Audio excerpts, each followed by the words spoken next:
Welcome back, everyone.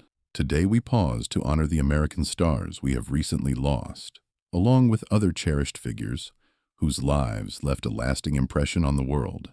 If this tribute resonates with you, a like would mean a great deal. It helps us keep creating these memorials with the dignity and thoughtfulness they deserve. Thank you for joining us. Let us honor their memories together. Christopher Reed North was 75 when he left this world. His name may not have echoed through concert halls or dominated headlines, but the music he helped create never truly disappeared. The announcement of his passing came without fanfare, understated, much like the man himself. No grand gestures, just the quiet absence of someone who mattered. If you lived through the mid-1970s, you know that sound intimately. It wasn't something you simply heard. It was something you inhabited. Ambrosia's foundational recordings, their self-titled debut in 1975 and Somewhere I've Never Traveled in 1976, carried a depth and texture that rewarded careful listening, and woven through all of it, often invisible to the casual ear, were North's keyboards, the structural core that held everything in place. He had no interest in the spotlight. That much was clear, and perhaps that's precisely why his contributions have endured the way they have. Quietly powerful, needing nothing from anyone. There is a particular integrity that belongs to musicians like that. The ones who do the essential work without demanding recognition for it. Those who shared studios and stages with him spoke of his consistency. No theatrics, just skill. A steadiness rare in that era, and now he is gone. It's a strange thing to sit with, knowing how many of the sounds embedded in our memories were shaped by people we never really saw. Yet somehow, we always felt them. Perhaps that is its own kind of legacy. Val Kilmer was 65 when the world lost him, and somehow the news hit differently than expected. Word came from Los Angeles, the same city that first shaped him, born there in 1959. There's a certain symmetry to that, a quiet closing of the circle. For those who came of age in the 1980s, the memory of first seeing him on screen is hard to shake, even if you didn't catch his name right away. Top Secret in 1984 was absurd and electric. Real Genius in 1985 showed a sharper, more layered version of what he could do. He possessed something uncommon, confidence that never tipped into arrogance, charisma that didn't need to perform itself. Then came Top Gun in 1986. Iceman. Precise, glacial, magnetic. He shared the screen with larger names and still held his ground completely. Defining him was never simple. That was part of what made him compelling. One film he was stepping into the world of fantasy with Willow. The next he was disappearing entirely into Jim Morrison for The Doors in 1991. Not an impression, a transformation. The kind audiences carry with them for decades. Beneath all the performances, though, life grew more complicated. Health challenges in his later years altered his voice and reshaped his career. But those who paid attention know he never truly stopped. He pushed forward even when speaking itself became difficult. That persistence said more about him than any role ever could. And now he is gone. It is curious how certain faces embed themselves permanently in your memory. Across different characters, different eras, they remain unchanged in the mind. What stays isn't the performance itself. It's the feeling it left behind.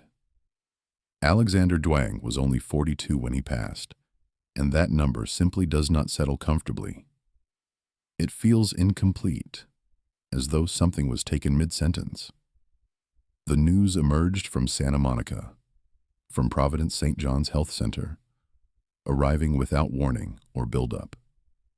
Just the kind of quiet announcement that stops you cold. Many came to know him through Blue Bloods, where his recurring role as Sonny Lee made a genuine impression. He wasn't the lead. He wasn't the name on the marquee.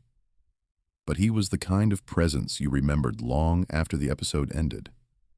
Measured, intelligent, always suggesting something more beneath the surface. Before television, though, came the harder path.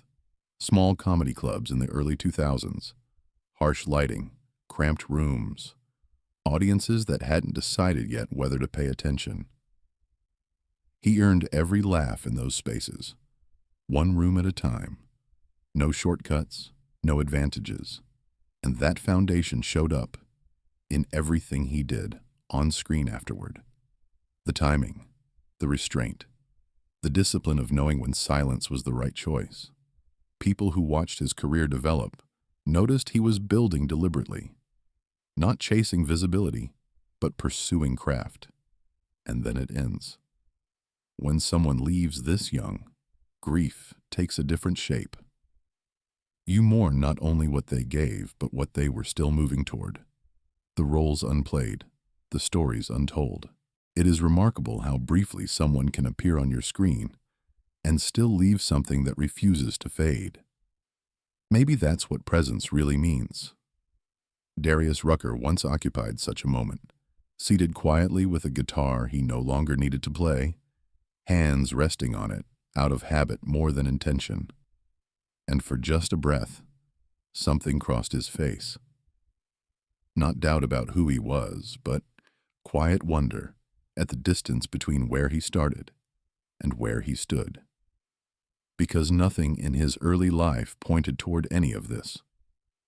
Not the neighborhood, not the circumstances, not the particular silence that trailed him through childhood in Charleston, South Carolina. His home was never short on people. His mother raised 6 children in a space that also accommodated cousins, neighbors, anyone who needed shelter. The rooms were full, the beds were shared. Privacy was rare, and dreams felt like an indulgence, but music was always present. His mother sang gospel through the house, the kind of music that doesn't wait for an invitation, that moves through walls and fills corners, and asks nothing of you, except that you feel it. And he did. Not with any ambition yet attached, just a boy absorbing sound. His father was an inconsistent presence. There, and then not there. Promises made in one season, quietly broken in the next. Darius rarely addressed it directly in public, not out of denial, but because that kind of wound doesn't resolve cleanly. It reshapes you. It shows up in the way you extend trust, in the walls you build without meaning to. Comfort came where he could find it, in school, in friendships, and gradually in his own voice. That voice, low and rich and unmistakable, first felt more like a liability than a gift. It made him noticeable when he preferred not to be. It set him apart before he was ready to be set apart. But time and circumstance have a way of reframing things. High school gave way to college at the University of South Carolina, and somewhere inside that chapter, music shifted from background to foreground. Not by plan, but by pull. He connected with a group of musicians whose individual differences dissolved into a shared instinct for something none of them could fully articulate. They played together in that exploratory, uncertain way that precedes anything real.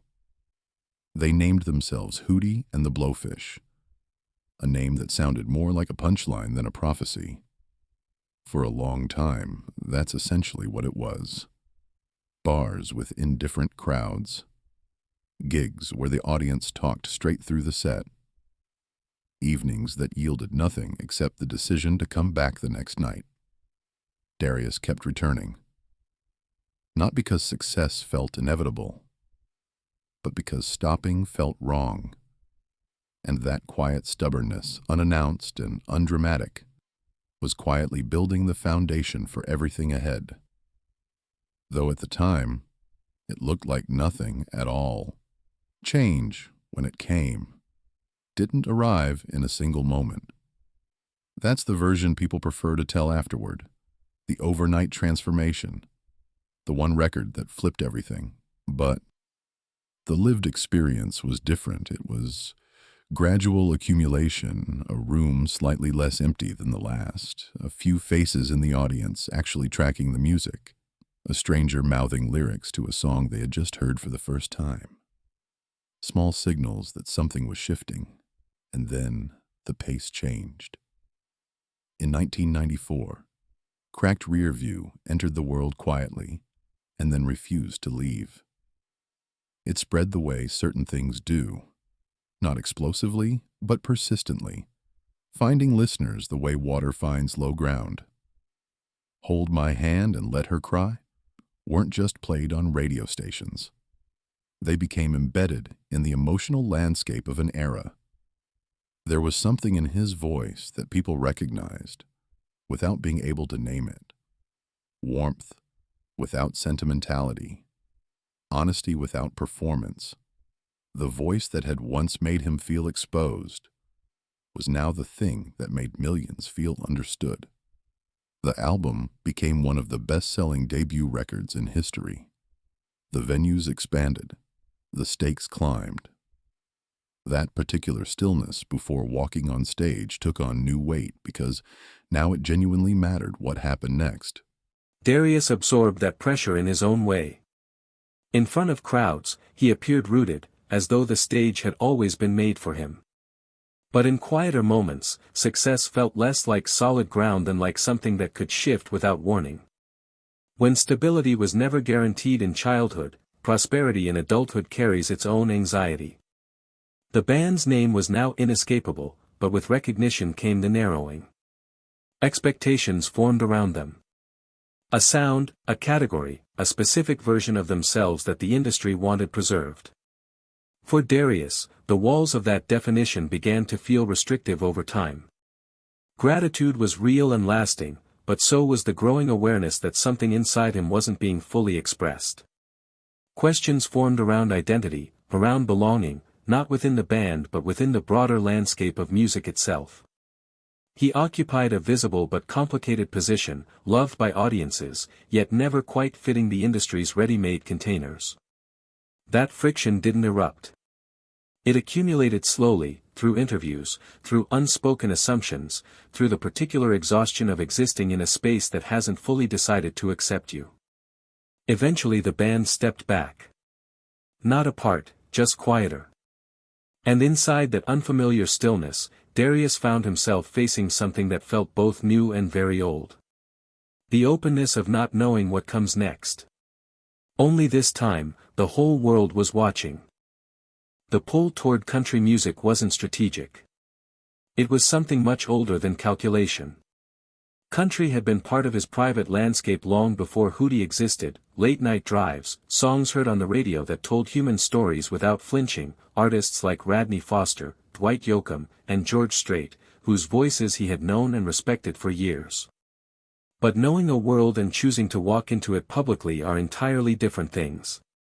Country radio in the mid-2000s was not a space with a long history of welcoming black artists. Darius understood precisely what he was walking into and what people would say about it. A black man arriving from a rock band, asking Nashville to take him seriously. It was not just a creative risk. It was a personal one, touching on how he was perceived, how he was received, and ultimately how he saw himself. He did it anyway. In 2008, Don't Think About It was released without fanfare or lengthy justification. Just the music. And at first the response was measured, cautious, waiting. Then it moved. The song rose steadily up the country charts until it reached the top, and in doing so, Darius Rucker became the first black solo artist to reach #1 on the country charts since Charlie Pride. The weight of that moment was not lost on anyone paying attention. But achievement did not neutralize the resistance. There were still rooms that felt unwelcoming.